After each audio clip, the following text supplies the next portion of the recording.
పిసినారి రుద్రయ్య. భీముని పట్నంలో రుద్రయ్య అనే పిసినారి ఉండేవాడు. అతను ఎవరికి ఏ సహాయం చేసేవాడు కాదు. ఎప్పుడూ ఇంకా ఎక్కువ డబ్బులు సంపాదించడం ఎలా అని ఆలోచిస్తూ ఉండేవాడు. అతని ఇంటి ముందు వీధిలో ఒక పెద్ద చెట్టు ఉండేది.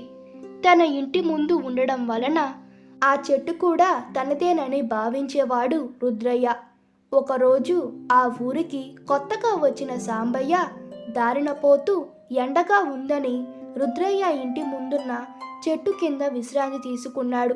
ఇంతలో రుద్రయ్య బయటకు వచ్చి, ఈ చెట్టు నాది, దాని కింద కూర్చోడానికి వీలు లేదు అన్నాడు.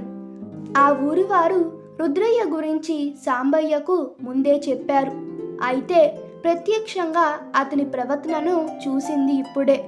రుద్రయ్యకు బుద్ధి చెప్పాలని నిర్ణయించుకున్నాడు సాంబయ్య. అతనితో, నీ చెట్టు నీడను నేను కొనుక్కోదలుచుకున్నాను, అమ్ముతావా అని అడిగాడు. నీడ అమ్మి కూడా డబ్బులు సంపాదించవచ్చని రుద్రయ్య చాలా ఆనందించాడు. డబ్బులు తీసుకొని నీడను ఎప్పుడైనా వాడుకోవచ్చని అనుమతిచ్చాడు. సాంబయ్య రోజు తన స్నేహితులతో చెట్టు నీడలో కూర్చోవడం మొదలుపెట్టాడు.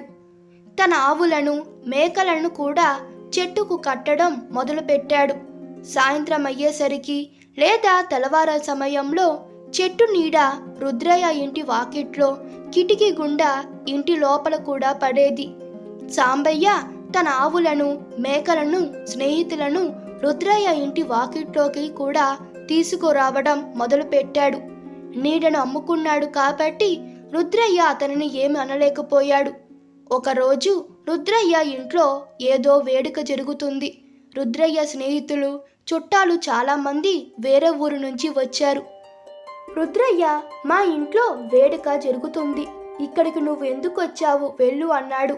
సాంబయ్య, ఈ నీడ నాది, నువ్వే నాకు అమ్మావు, అదెక్కడుంటే అక్కడికి వెళ్ళే హక్కు నాకుంది అన్నాడు. రుద్రయ్య స్నేహితులు, చుట్టాలు అతను నీడను కూడా అమ్ముకున్నాడని వాళ్ళలో వాళ్ళు మాట్లాడుకొని నవ్వడం మొదలుపెట్టారు. సాంబయ్యకు అవమానంగా అనిపించింది. తన పిసినారితనం పట్ల తనకే సిగ్గేసింది. బుద్ధి తెచ్చుకొని అప్పట్నుంచి తన ప్రవర్తనను మార్చుకున్నాడు. ఈ కథ మీకు నచ్చినట్లయితే మీ అభిప్రాయాలు కామెంట్లో తెలపండి. Please like, share and subscribe to my channel. Thank you.